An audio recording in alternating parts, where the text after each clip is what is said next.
I am making this video because right now there is a challenge going around Instagram where people attempt to down an alcoholic beverage in one go.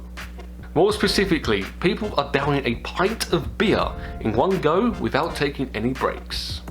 The thing is, this challenge was done in the UK, but if they did it over here in the US, it would actually be easier.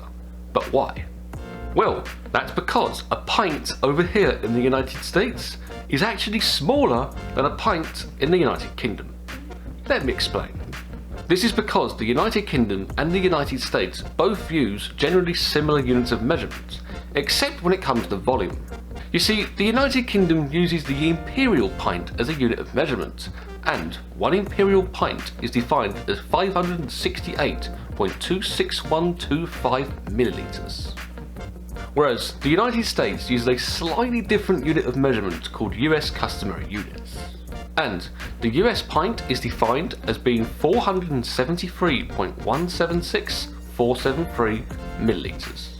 But why is the US pint 80% of the value of the imperial pint? Well, that's because the imperial pint is made up of 20 imperial fluid ounces, whereas the US pint is made up of 16 US fluid ounces. The imperial fluid ounce being about 4% smaller than the US fluid ounce. But when taking into account the size of the pint, the imperial pint is still larger than the US pint.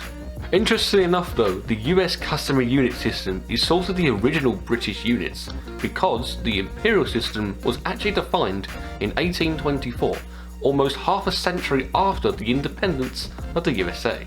So, if you're travelling between the United Kingdom and the United States, make sure you know how much a pint is, because you might get more than what you bargained for.